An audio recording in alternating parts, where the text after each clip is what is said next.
I was born on June 21st, 1990. The sun had just risen. Remember that detail, because if I had been born at night, I simply would not have been there. They would have delivered nothing. But it was morning, so I was there. I cried like any newborn, fed when I grew hungry, and made a mess in the arms of both my mom and dad. Everything was normal. They placed me in the incubator, nothing wrong, of course. Yet, just simply following procedure. My mom and dad were there, exhausted, and soon asleep. The camera clipped in the corner of the room like a watchful eye. Nothing should have gone wrong. I don't blame them for reacting how they did. It was before anyone knew the truth. The nurse came in, and I simply was not there. Panic followed, obviously, and then a long and thorough search throughout the wings. Security then checked the camera. There I was, safe and sound. And then I wasn't. Just gone, poof, in the blink of an eye.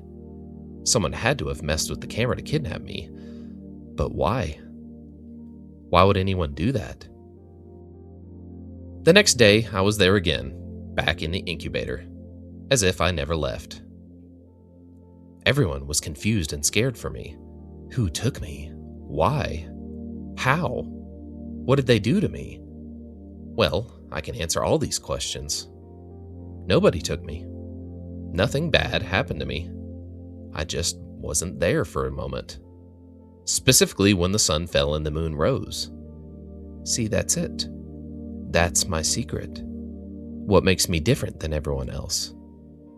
I only am in the sun. I only exist during daylight.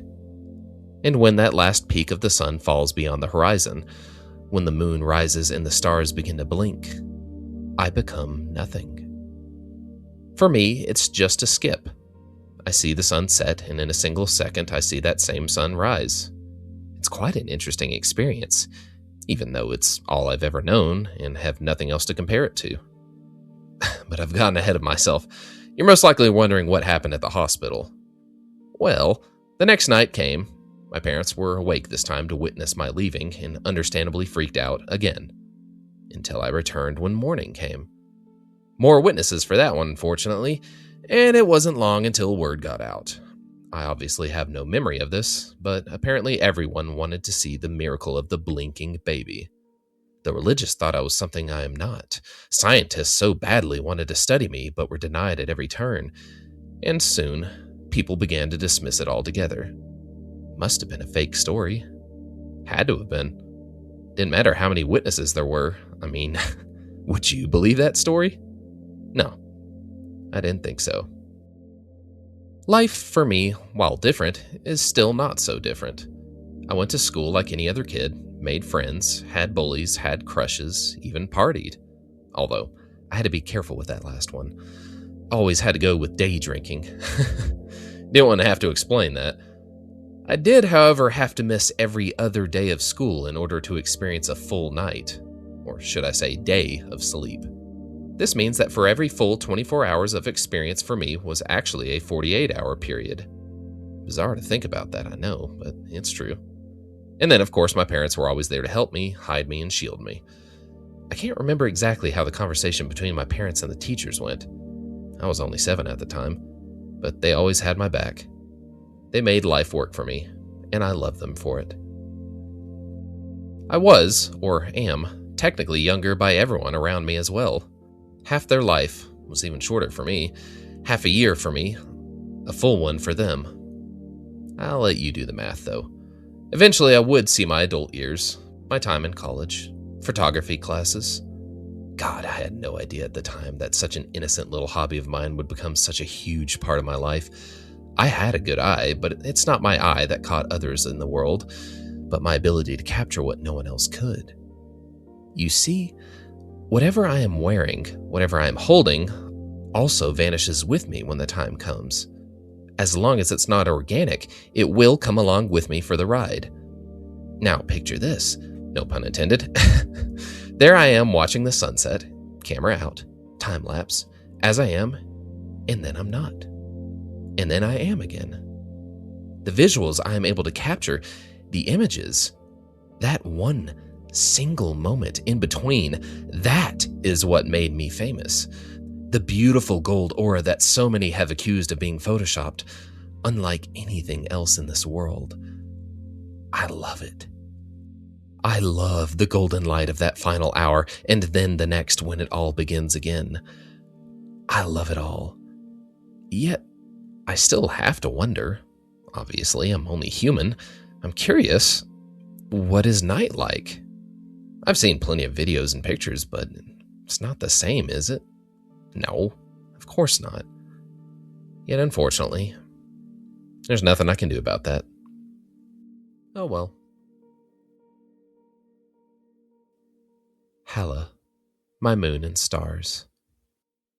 I believe I was 22 when I met her.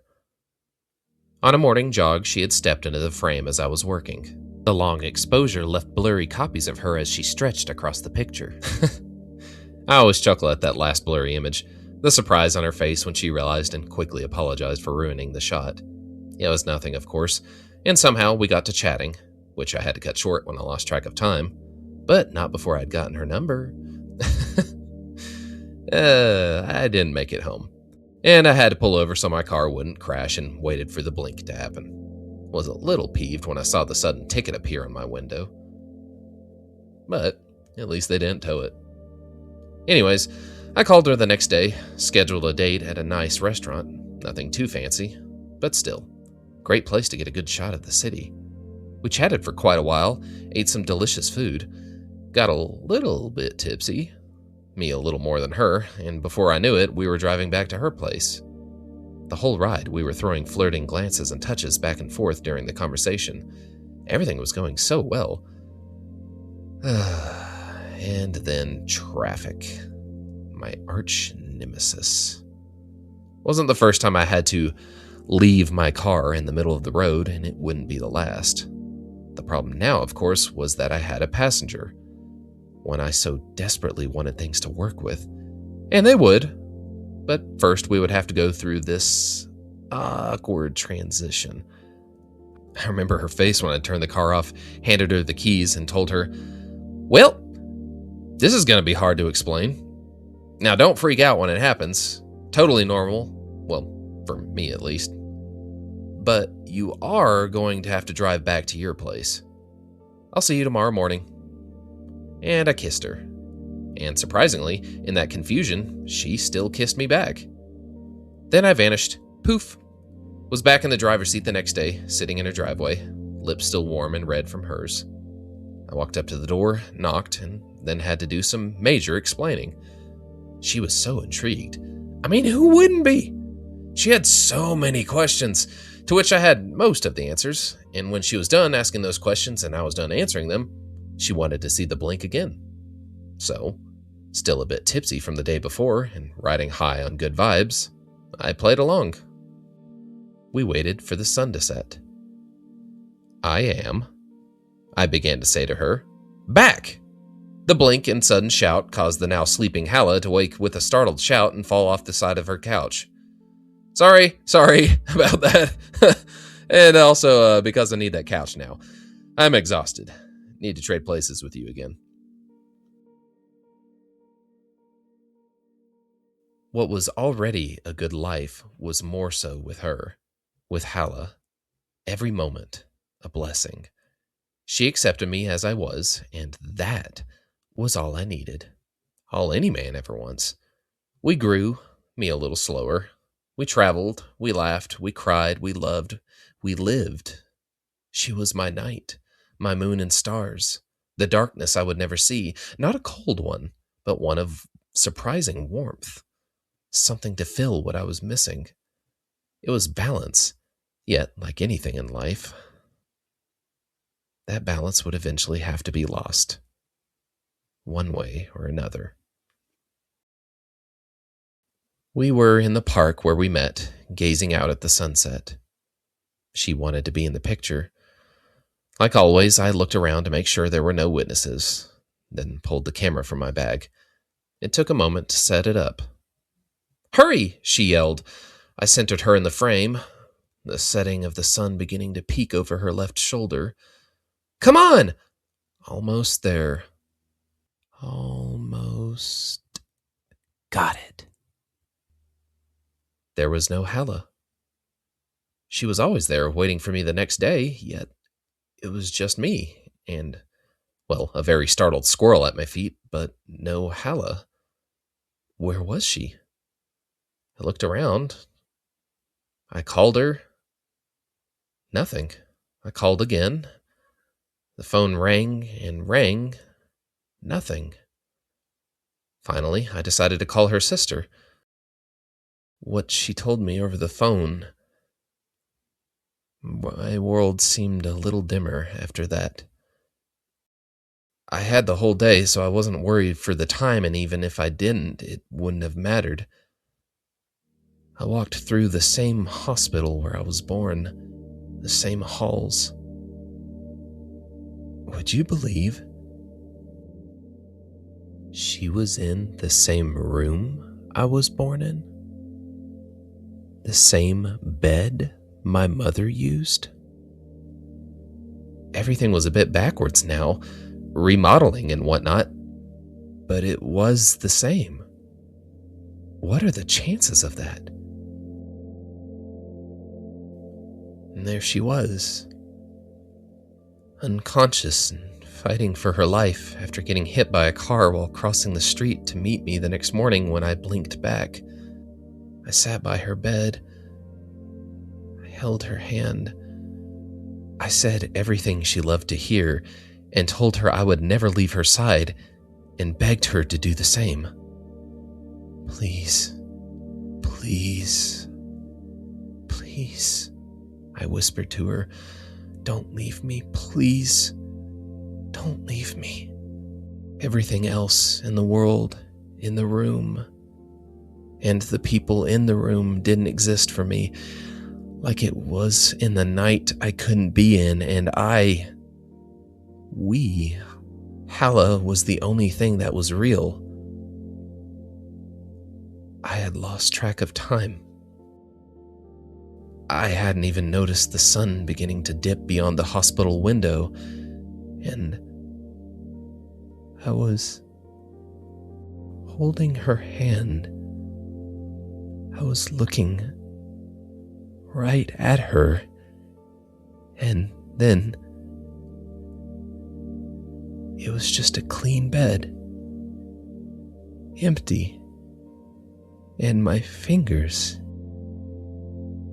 empty, suddenly curled in on themselves, forming a fist. Sir? The nurse coming into the room had said to me as my back was turned. I stayed like that, still feeling the pain of yesterday. Where is she? I asked that nurse. Who?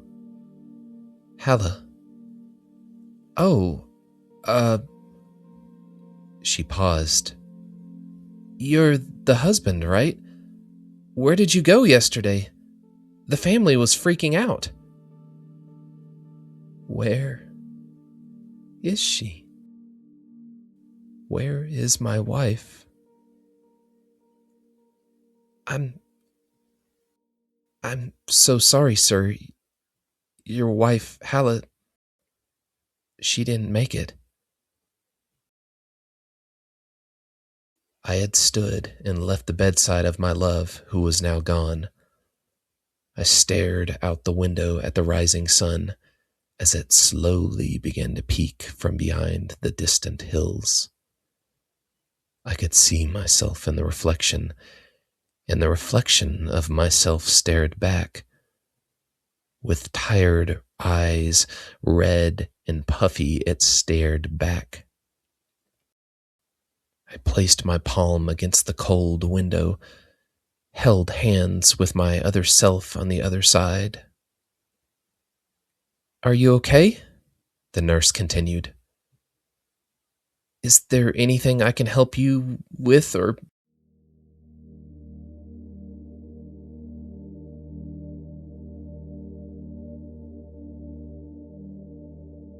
Can you Can you tell me what night is like?